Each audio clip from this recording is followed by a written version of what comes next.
The most exciting successes of my career regard the discovery of Apophis, an asteroid which became quite famous because in 2004 it reached the probability of 1 in 37 to hit the Earth in 2029.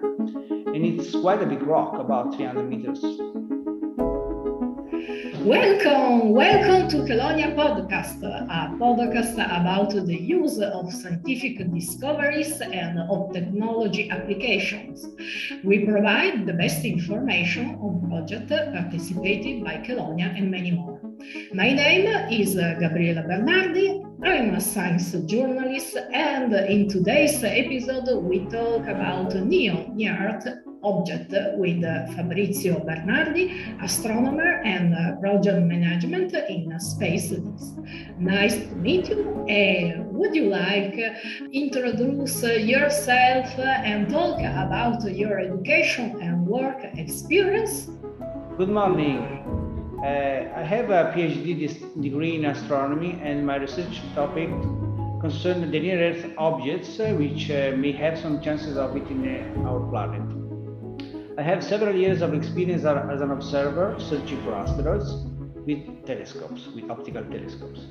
I started working for the Chelonia project during my PhD. Then, since 2003 till 2008, I performed my search for asteroids in Hawaii at the Institute for Astronomy.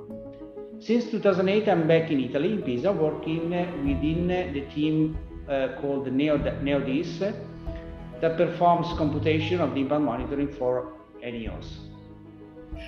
Well, and how did you end up in your role at the SpaceDyS? And can you explain also what is SpaceDyS? Well, given the difficulties to have permanent positions inside universities or research entities here in Italy, we at the University of Pisa decided to start a new adventure with a spin-off working on the space dynamics domain. SpaceDyS, in fact, is a spin-off funded by 11 colleagues. The main founder was Professor Andrea Milani, who unfortunately passed away a few years ago, and who was also the inventor of the first impact monitoring system in the world, that is NEO-DIS.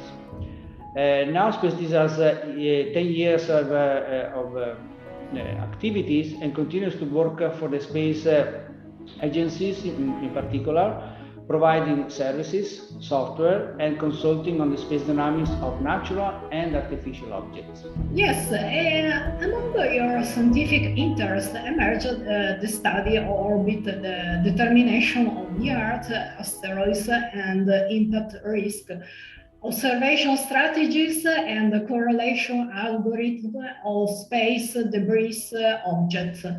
Would you tell us more about these?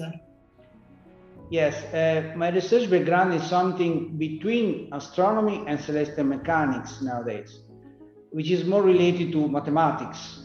I am responsible in practice of providing on a daily basis a service of impact monitoring of NEOs.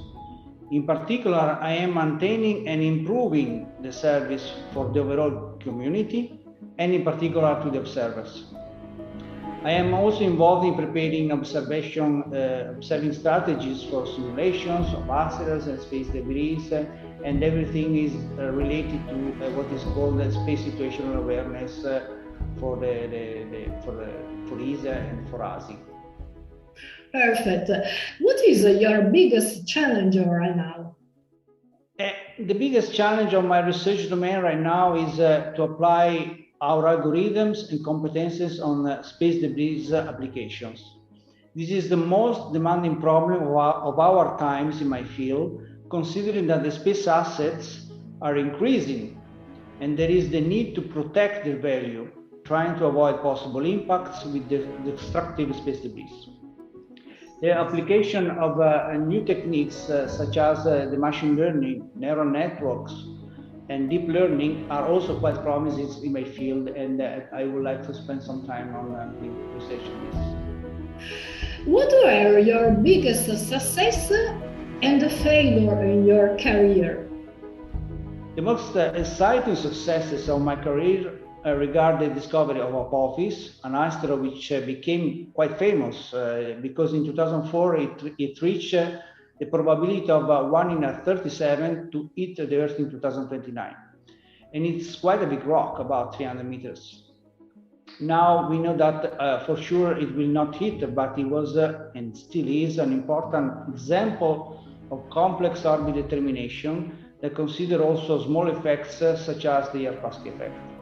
Another exciting discovery was the comet that I discovered in 2005, and it's called 268P Bernardi, that got my name, of course.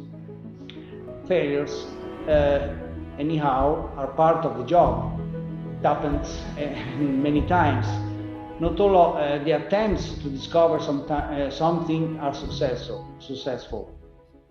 What is driving me is the fact that I do not lose or fail. Either I win or I learn. What keeps you excited and makes you willing to start working in the morning? Well, the fact that what I'm doing have consequences not only for the science and general knowledge, but also on the safety of our planet. And this is really something that is unique in our field. Okay, and you are also involved in popularization of astronomy. Can you explain your interest in this field? I believe that it is important to share with the general public what I've learned during my work. In fact, there is no real progress if the knowledge is confined for some elected or experts. The most difficult job is to try to explain to non-experts complex arguments. But when you succeed, that's really rewarding. The person that inspired me when I was young was Piero Angela, an Italian journalist and science communicator, who played an important role in tantalizing my curiosity for the science and in particular for astronomy. Then you can imagine how happy I was when I had the opportunity to meet him in person. Okay, perfect. And if you could go back or forward in time, what would you like to know or discover? But concerning my daily work, it will be very exciting, but also with a very high degree of responsibility to discover an imminent impactor and play an important role in saving several lives. Also, discovering an efficient and cheap way to deflect an asteroid will be very, very interesting and very rewarding. Okay, perfect. Last curiosity, what do you outside your job for fun? Well, I was used to singing in a choir in the past and I liked it a lot, but other commitments like family, and several aspects that happen in your life makes this more difficult. I like to hike, and connected to this activity, there is something I like to do that is called geocaching. It's a kind of treasure hunting done by the GPS device. And I discovered this activity when I was in the United States, and it's something that's very, very funny and very interesting to do. And also in the past, I was used to do some scuba diving, but here it's more difficult because the water is much colder than in Hawaii. Okay, really the last. Now we are safe from the space. Well, generally, we are never safe from the space. We are under in control. So right now there are about 1,200 asteroids which have some chances of hitting the Earth in the next century or so, but the probability is very, very low, very, very low. So right now there is no real danger. But of course, there is still the need to discover as many asteroids as possible in order to avoid any imminent impacts. And maybe if we can find let's say a possible impactor, if there is enough time, we can still perform deflection or mitigation action to avoid danger for us. Good. Thank you so much, Dr. Bernardi, for joining us today at this podcast, and thank you for our listeners. If you have any question about today's show, you can get in touch on Chelonia Twitter, and feel free to subscribe Chelonia.Swiss website and be part of the community. In meantime, stay tuned for our next interview. Bye-bye. Thanks.